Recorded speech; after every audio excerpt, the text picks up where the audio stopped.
Hi, I'm Dr. Rowe, and I am here as your guide this evening to give you information on getting in touch with your mood as it relates to your food. We've been doing this series with blackdoctor.org all month long. This is part three of a four-part series. I am grateful to blackdoctor.org for having me. I hope that we will do good work with you tonight and give you information that you can use to improve the quality of your life. Uh, Hi, Greg. It's been a long time.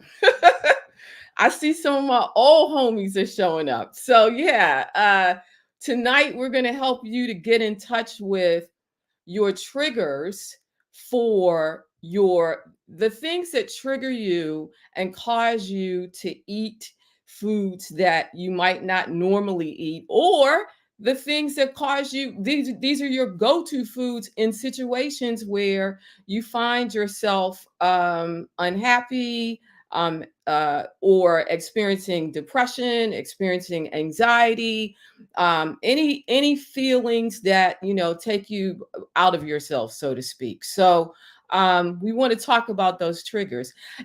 So in studying this, emotional eating is my jam, right? My jam, in that this is what I coach women and families through. And it strikes me as odd and a little bit strange that we do not have like a vast amount of data, a whole lot of data, meaning it's the situation, this topic is not being studied enough.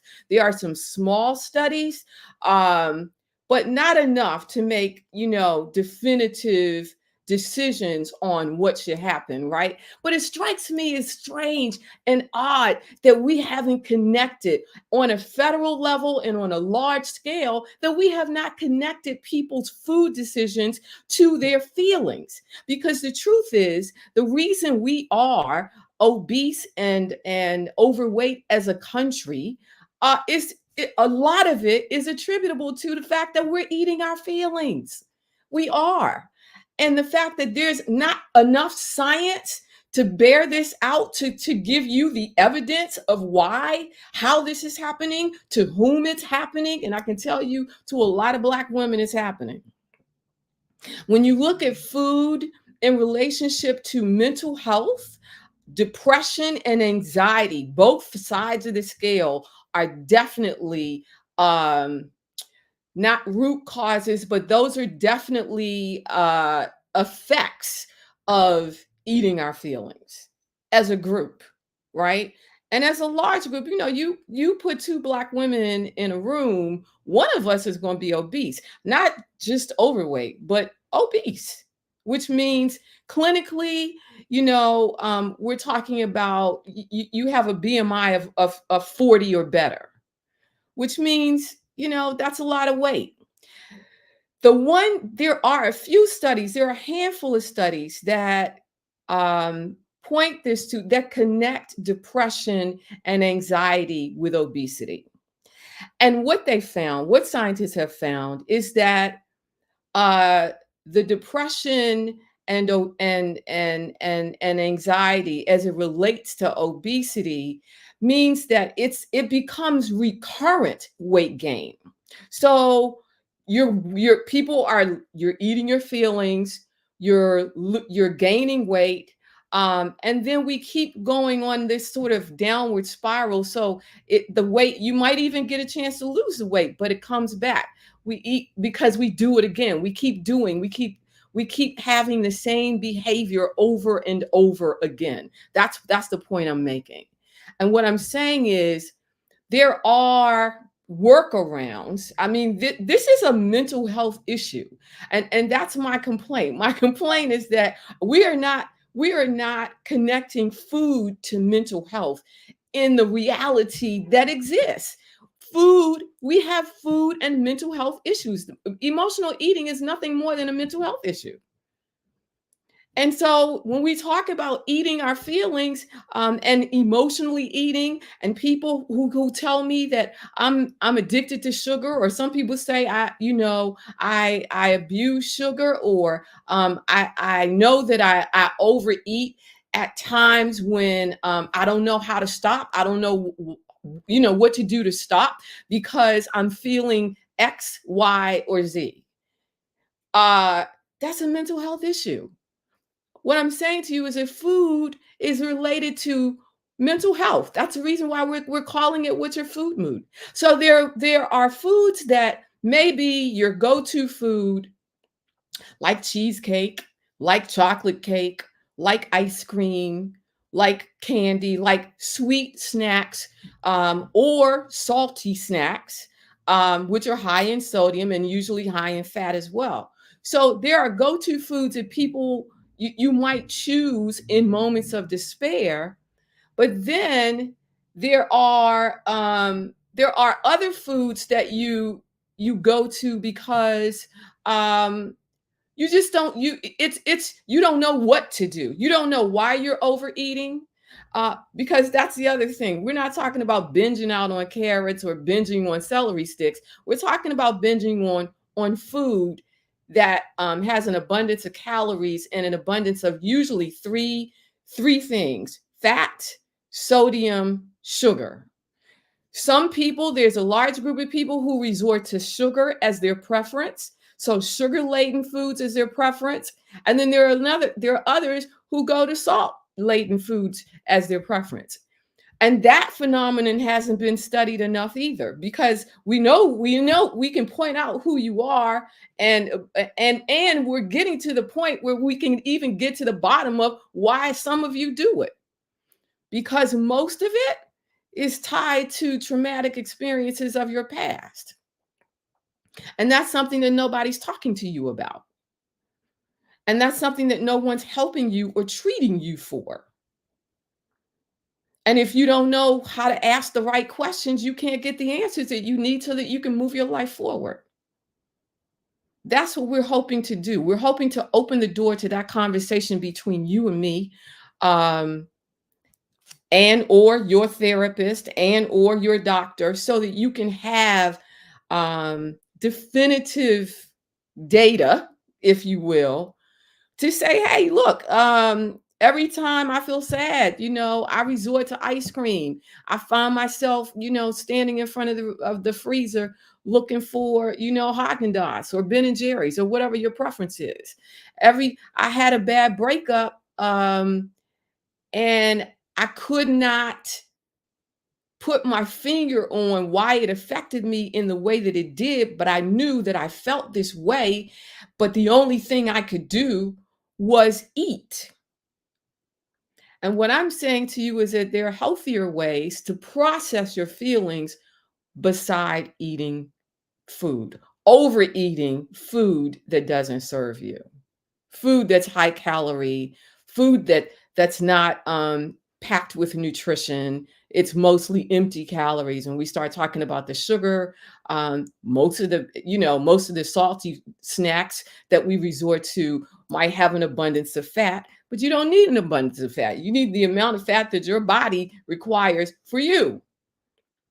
So I want to give you, first of all, I want to give you uh, permission to look at your past and to ask yourself, when you first started feeling whatever it is you feel and resorted to food, whether you were 5 years old, 9 years old, 20, it doesn't matter. Wherever you were in the life cycle, I want you, if this is you, if this fits you, if you consider yourself an emotional eater, or if you're examining whether or not you are, I want you to write in a journal the first time you noted, you can remember ever resorting to food as your fix for your problems, for your feelings. I want you to write that down. And I want you to write down how you felt, Like, where were you at that time? Let's recreate the moment. Where were you at that time? Where were you when you first decided, you know what? I'm going to go to the refrigerator right now because I'm really not, I can't handle what I'm going through. So let's examine where you were, what you were doing, what you ate, um, how it made you feel before you ate it. How did you feel? And after you ate it, how did you feel? Did you feel guilty? Did you enjoy it? Or did you feel guilty because you ate it? How much of it did you eat? Did you binge eat it? Whatever the food was, right? And then how did that make you feel about the real problem that you were having? Yeah.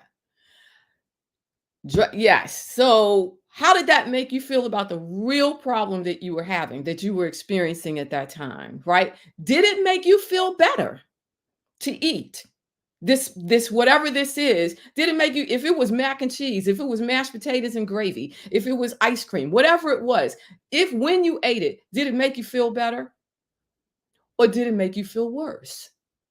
Because these are questions that we have to, ask ourselves in order to get down to the root of the problem. And that brings me to the next question. What is the root of the problem?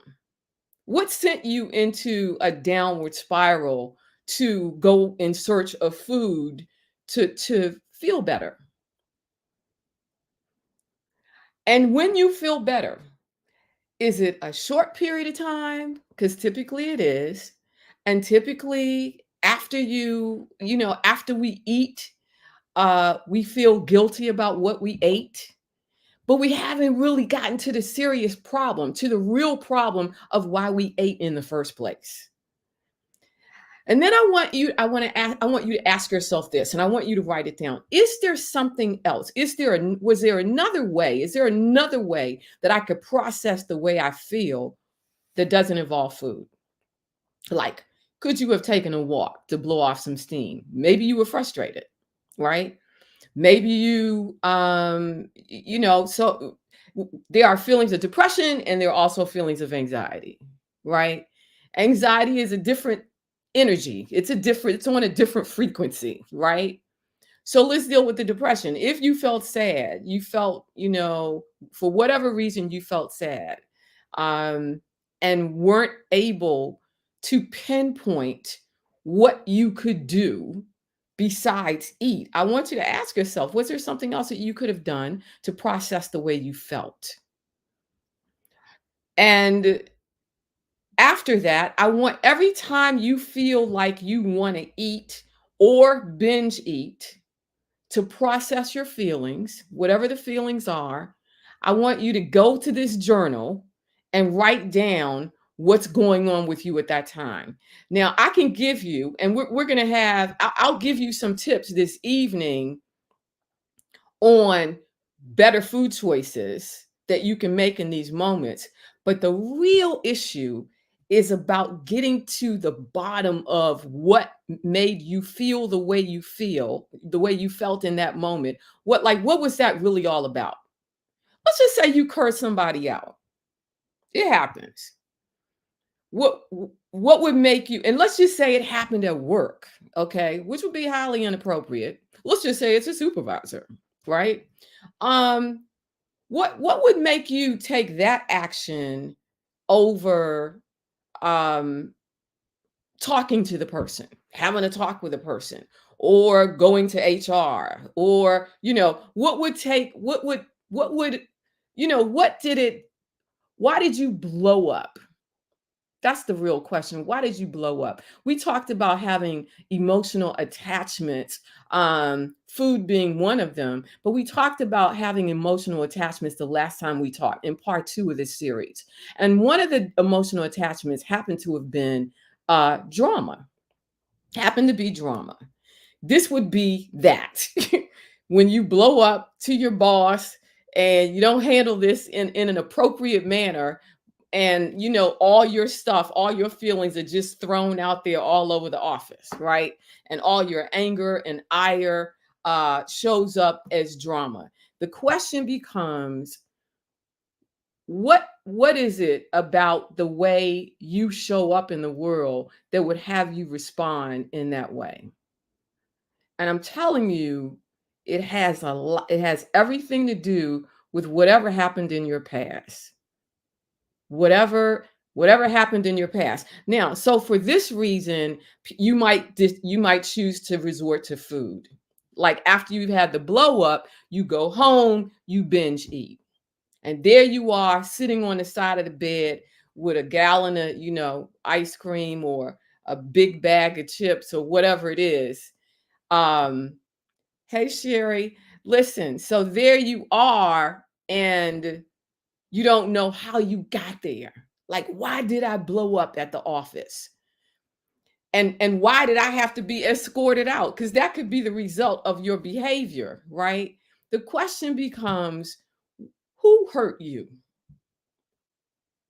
What happened to you? And when did that happen? Such that this is the way you handle processing your feelings today as an adult. And I'm going to say to you that I bet you $1,000 to a donut, excuse the pun, that in your childhood, this is when it first started. Maybe you weren't,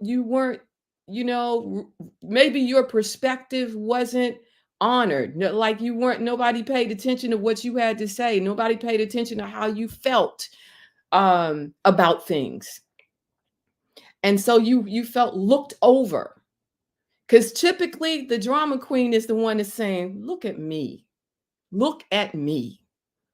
You're not, most drama queens are not just drama queens for no reason. It's about look at me. I feel insignificant and I need to be recognized. And so you blow up. And there's your recognition, but not in the way that you want. So what I'm saying to you is that moods, food can affect your mood and help to fix your mood if you make the right choices. They can help to assuage, they could allay the anxiety, they could allay the depression, they could, but the right foods. But what we have to do, so food can affect your mood or food can help to fix your mood. But it's up to you as to how it works in your life. So let's talk about what are some of the fixes? What are some of the things that you eat? Now again, we're talking about how your food affects your mood, or how your feelings affect your food. Essentially, that's the headline. I'm gonna give you some foods that could help you to process your feelings in a way that you don't feel depressed, that you don't feel anxiety, but it's still your job. I mean, no matter, make the great food choices. I applaud you for doing that, but it's your job to either with a therapist, with a coach, with help to get to the bottom of what makes you feel like you in at your lowest points and what makes you resort to food in those times, okay? Yes. So, yeah, I get that, people are having to deal with stress, and that your food, you resort to certain foods in stressful times. I get it. Uh, but the reason that you resort to certain foods, now it's a quick fix. I know this. It's a quick fix. Uh, but again, it's not for long. You see what I mean? It's a quick fix, but it's not a lasting solution to fix the real problem. And your work is to get to the bottom of the real problem. Now, stress can be episodic or it can be chronic, which means you could have a little stress in your day and you're over it. But when it's chronic, when it sits in your cells, when it comes to rest inside your body, that's the kind of stress that can kill you. So I don't want you to be grappling or strapped with chronic stress that lives inside of your DNA, that lives inside of your cells and inside of the tissues of your body. We don't need that. That's what heart attacks and strokes are made of. But we can also choose some food to help you with anxiety, to help you with stress. There are a few foods that you can try, that I urge you to try, that can help you in those times of anxiety, in those times of episodic stress. Meaning it's just an episode, right? Um, or depression. So here's what I want you to do. I want you to eat more foods that contain a B vitamin called folate, right? That's B12, right? In this case, we're talking about we're vegetables. We're talking about whole grains. We're talking about lentils. We're talking about chickpeas. Um, when you eat these kinds of carbs, not only are they healthy for you, but also they help to lift your mood. They help to lift you out of depression. They help to assuage anxiety.